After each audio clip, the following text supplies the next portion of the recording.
If you work in quality control at a candy factory, you know strict safety regulations come with the job. It's why you partner with Grainger. Grainger helps you find the high-quality and compliant products your business needs to inspect, detect, and help correct issues. And the sweetest part is, everyone gets a product that's as safe to eat as it is delicious. Call 1-800-GRAINGER, click Grainger.com, or just stop by. Grainger, for the ones who get it done. It's time for the VSiN Daily Morning Bets. We are starting off in the NBA. Now, I'm putting out a disclaimer with this first. This is a strong lean for me. It's not a best bet because I'm not playing it personally. I've got my futures ticket. You all at this point probably know about it. If you don't, I've got the Rockets in pocket, 27-1 to win the Western Conference. My play there, try to get this series to a Game 7 and hedge kind of from that point on. But Houston, 27-1 to win the West, is in pocket. I'm waiting for hedging opportunities. I've said this before, and I'll reiterate. No, I don't think the Rockets are going to win the West. I just thought that was grossly mispriced for a 2 seed in any conference to be the 7th shot on the board. I also did think the Rockets would beat Golden State. So I wanted to hold on to that ticket. And the way things have gone in the Lakers-Wolves series, I think Houston could beat Minnesota in the next round. So this is a team that if they get past Golden State, all of a sudden I think might have a feasible path to the conference finals. So I'm going to wait to hedge. I'm going to wait to do anything else. But in Game 4, my play, if I didn't have a futures ticket here, would actually be on the Rockets, plus 3.5. I think Game 3 and Game 1 draw a lot of parallels to one another. Houston's a young, inexperienced, but incredibly talented team. And Game 1, I think they just got overmatched out of the gate by Golden State. Game 3, they got overmatched late. Now, the similarity there, it was their first game, not of the series, but first game on the road.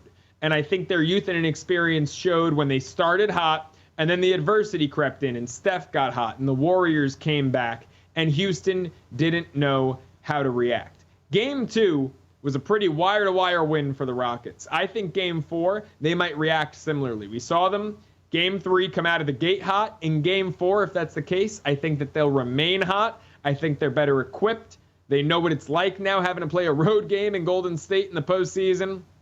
So I think just like Game 2 was a major bounce-back spot for Houston, Game 4 will be as well. And I like the Rockets catching 3.5 in this game, even though I'm not playing it.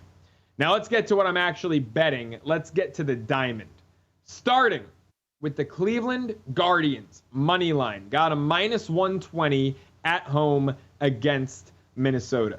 This could be a pitcher's duel. And you heard our terrific guest Colby Conway from Fantasy Alarm come on cashing out and give out under 8 in this spot. And Colby might be onto something, right? How about Gavin Williams and Bailey Ober both having absolutely tremendous numbers against each opposing lineup? Cleveland Guardians hitters against Ober, just 8 for 69, 21 strikeouts. That's a 116 average and a 30.4% K rate. Minnesota, on the flip side, just 4 for 23 against Gavin Williams. Smaller sample size, but still just a $174 average, both well below the Mendoza line.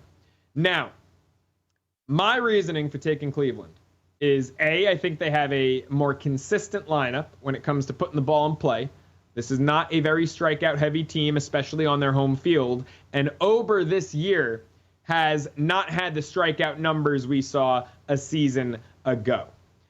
If it's a low-scoring game and it's have each guy go 5-6 strong and hand it to the bullpens, not only do I trust Cleveland's lineup more to generate scoring chances and put the ball in play, but I trust their bullpen a hell of a lot more than Minnesota's. And it's a bit of a bounce-back spot for the Guards. They've lost 2 in a row, split the doubleheader, lost the back end Saturday, lost Sunday. Red Sox blew them out, 13-3?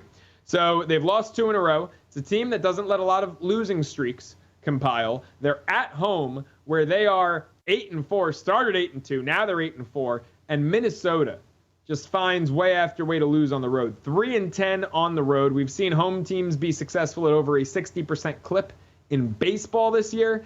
Give me the Guardians. I just think that this is a bit mispriced, and I get it with the starting pitcher factor, both having success. When you look beyond that, you look at lineups, you look at defense, you look at bullpens. To me, Cleveland wins all 3 of those head-to-head matchups with Minnesota. So minus 20 cents, sign me up for the Guardians money line in this one. Now, the next game, we're shortening up because this is more about the starting pitchers and less about the rest of the team. Tigers, Astros, give me Detroit first 5 money line at minus 110. Current Astros against Jack Flaherty are just 15 for 71. That is a 211 clip, but while that's it's a good average for Flaherty, right? It's good pitching. Here's what really jumps out. Not the 211 average, the 254 slugging percentage. Astros hitters have just 2 extra base hits against Flaherty. 1 double, 1 triple, and no home runs. He's been fantastic at keeping the ball in the ballpark against Houston.